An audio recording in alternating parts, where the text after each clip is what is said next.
Why did you come here?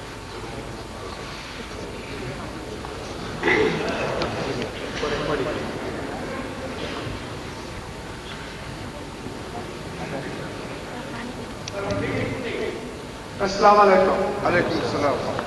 Simply for those people who have not heard this before, I was putting a question in a form of a statement that Brother Deedat had visited back in India, his place where he originally came from. And people used to, in them days, wear this cap on their head. And there were some nearby, the people who really fought and defended Islam. But then recently when he went back, he found that people weren't wearing this cap because India is now independent and there's not a persecution going on of the Muslims there. My question is this, that in India, there are many more Muslims than there are here in England. In England, there is a discrimination of color and there is a greater discrimination of religion. We have an Islamic Education Society in Hayes, and when I approached a government department for an assistance, they looked at the name of my letterhead, Islamic Education Society, and they said, sorry, we don't give any help to the religious organization. Now, this society doesn't only propagate Islam, but it also does other social work for the community in that area. And the Muslims everywhere have their own social needs apart from their religion. But they are thrown out of the window simply from the title. We also heard that in India they are trying to dissuade you from using your name. The example was given. Similarly, there is an effort here also to dissuade you from using your name, to dissuade you not to use your Islamic name for the organization. Take out the word Islam completely, take out the word Muslim completely, become a youth, Asian youth, right. Become an Asian youth organization, then of course you will get all the funds. But that Asian youth may be controlled by the Muslim youth. I am asking Ahmed Deedat to throw more light and tell us that how do we defend this identity under such circumstances. Thank you.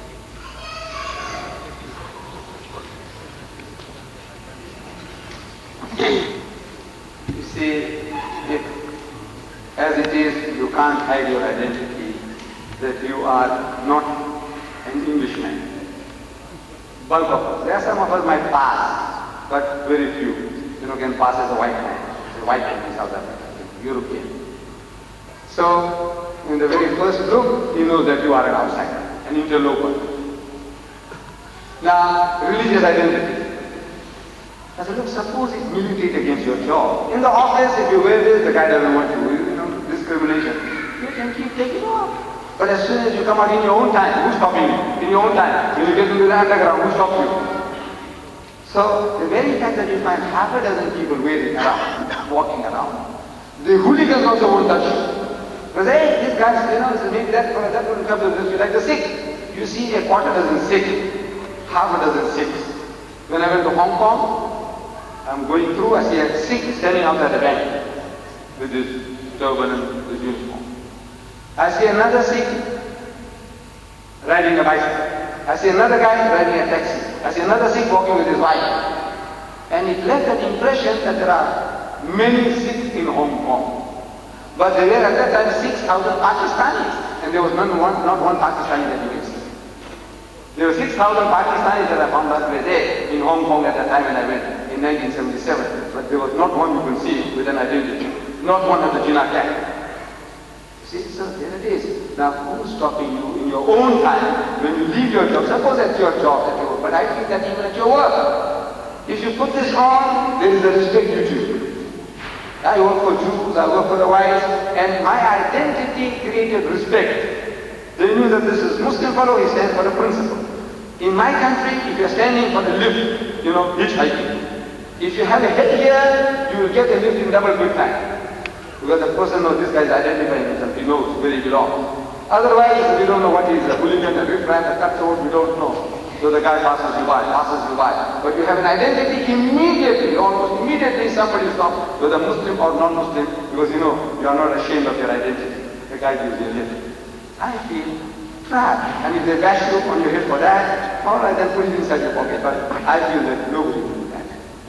The Englishman, I find that he's simply a very tolerant, generally, he's a very tolerant man. He is a very kind, hospitable fellow. I found him. Very cooperative. You want a direction, the guy stops, pauses this thing, and he wants to go out of his way to show you. My people in my country, no white people ever do that for you. Again and again. One day we needed about the help of about 8 to 12 white people wanting to find this Lubishan from Slough. And the guy, everyone you stop. And now one fellow says, come on, you follow me. And you follow me. And they say, now you carry on. I feel that there are good people. The thing is, you can change them for the better. With our deen, you can make them, really torchbearers of light and religion. They can do a better job than us. Once you convince them that this is the way, this is the solution to all the problems, and if Islam is the solution to all the problems, give it to them, share it with them, and in that process, that Allah will put you on. However, the details about your problem, I think you should discuss among your own brothers, local brothers. Can I say a word referring to our brother, our Muslim brother? It relates to the softness.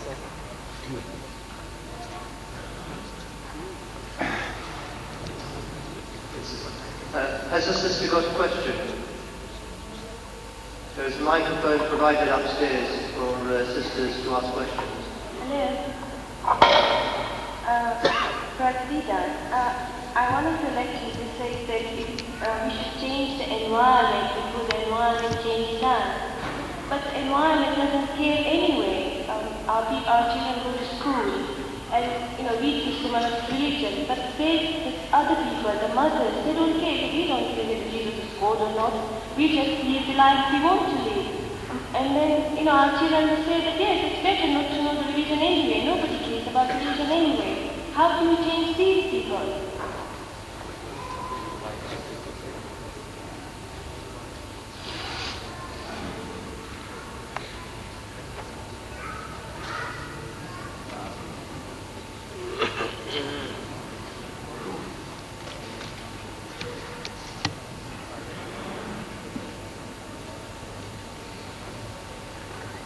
I think in a nutshell the question was about the birds. The environment at school is Western, which can't be helped. We can't change them to say, now look, we want everybody to wear Islamic dress or do this or do that. We can't. But the problem is at home, the parents. They are not Islamically inclined. And I agree with my sister that is the problem. The parents themselves are indifferent. What happens? So for that we have to preach to them, and the best opportunity we have is Friday, Jummah. We give the khutbah, stress this point, how that we can make Muslims better Muslims, that they can care for the children really Islamically, that once they do that, change the children, and the children, they will be able to change their fellow students, and so overall we might be able to change the environment. It's something we have to try. I will quote this verse from Al Imran. This is regarding this day upon him and the invitation which was given to our Holy Prophet, peace be upon him, to the Christians of that time. Inna masal Bismillahir Rahmanir Rahim. Inna masala Isa indallahi kamasali Adama khalaqahu min turabin summa qala lahu kun fayakun. الحق من ربك فلا تكن من الممترين فمن حاجك فيه من بعد ما جاءك من العلم فقل تعالوا ندعو أبناءنا وأبناءكم